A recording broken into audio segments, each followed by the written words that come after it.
महाभारत में द्रौपदी एक अहम किरदार है। द्रौपदी के जीवन और चरित्र को समझना बहुत ही कठिन है। उन्हें तो सिर्फ कृष्ण ही समझ सकते थे। द्रौपदी श्री कृष्ण की मित्र थी। मित्र ही मित्र को समझ सकता है। आज हम आपको द्रौपदी की वे 5 गलतियां बताना चाहते हैं जिसके कारण महाभारत की संपूर्ण कहानी बदल गई। यदि द्रौपदी ये गलतियां नहीं करती तो आज इतिहास कुछ और होता। चलिए जानते हैं द्रौपदी की उन गलतियों के बारे में जिसके कारण महाभारत हो गई। तो स्वागत है आपका ज्ञान के इस चैनल मास्टरमाइंड नारायण पर। पहला, स्वयंवर में कर्ण का अपमान करना। द्रौपदी कर्ण को चाहती थी, लेकिन जब उसे पता चला कि कर्ण तो सूतपुत्र है तो उसने अपना इरादा बदल दिया। उसने पहली बात तो यह कि कर्ण को स्वयंवर की प्रतियोगिता में भाग नहीं लेने दिया, और दूसरा यह कि उसने कर्ण को बुरी तरह अपमानित किया। यदि वह ऐसा नहीं करती तो परिणाम कुछ और होता। हालांकि द्रौपदी के पिता ने द्रोणाचार्य की मृत्यु की प्रतिज्ञा ली थी और उनका वध अर्जुन के अलावा और कोई नहीं कर सकता था। इसलिए वे चाहते थे कि उनकी पुत्री का विवाह अर्जुन से ही हो। इसके अलावा दूसरी चीज है कि पांडवों की पत्नी बनना स्वीकार करना। अर्जुन ने स्वयंवर की प्रतियोगिता को जीत लिया था, लेकिन किन्हीं भी परिस्थितियों में द्रौपदी यदि 5 पांडवों की पत्नी बनना स्वीकार नहीं करती तो आज इतिहास कुछ और होता। द्रौपदी कुंती के कहने या स्वयंवर के बाद युधिष्ठिर और वेद व्यास जी के कहने पर 5 से विवाह करना स्वीकार किया था। और तीसरी चीज, दुर्योधन का अपमान।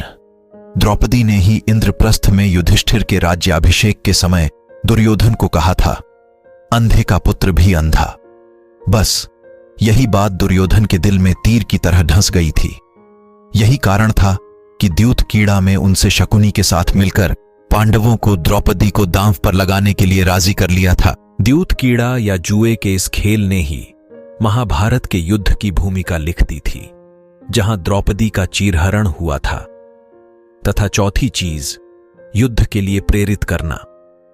अपनी चीरहरण के बाद द्रौपदी ने पांडवों से कहा कि यदि तुम दुर्योधन और उनके भाइयों से मेरे अपमान का बदला नहीं लेते हो तो धिक्कार है तुम्हें।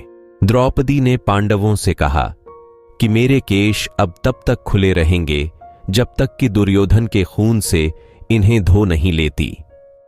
ऐसे में भीम ने कसम खाई कि मैं दुर्योधन की जांघ को गदा से तोड़ दूंगा और दुशासन की छाती को चीरकर उसका रक्तपान करूंगा।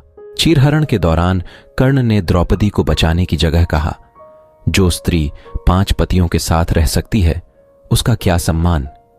यह बात द्रौपदी को ठेस पहुंचा गई और वह हर समय अर्जुन को कर्ण से युद्ध करने के लिए उकसाती रही। और 5वां चीज, जयद्रथ की बुरी नजर। जुए में अपना सब कुछ गंवा देने के बाद जब पांडव वनवास की सजा काट रहे थे तब दुर्योधन के जीजा जयद्रथ की बुरी नजर द्रौपदी पर पड़ी। उसने द्रौपदी के साथ जबरदस्ती की और उसे रथ पर ले जाने का दुस्साहस भी किया, लेकिन ऐन वक्त पर पांडव आ गए और उसे बचा लिया। पांडव वहीं पर जयद्रथ का वध करना चाहते थे, लेकिन द्रौपदी ने पांडवों को ऐसा करने से तो रोक दिया, जो कि उसकी बड़ी गलती थी। द्रौपदी ने जयद्रथ के सिर के बाल मुंडवाकर 5 चोटियां रखने की सजा दी और सभी जनता के सामने उसका घोर अपमान करवाया। जयद्रथ किसी को अपना चेहरा दिखाने के लायक नहीं रहा और हर पल अपमान को सहता रहा। इस अपमान का बदला जयद्रथ ने चक्रव्यूह में फंसे अर्जुन के पुत्र अभिमन्यु को मौत के घाट उतार कर लिया। तो यह थे द्रौपदी की महाभारत को रचने में खास भूमिका। हालांकि द्रौपदी का उपरोक्त के अलावा और भी बहुत कुछ योगदान रहा है। इनमें से ऐसे भी कई कार्य हैं जिसके लिए उनकी प्रशंसा भी की जानी चाहिए।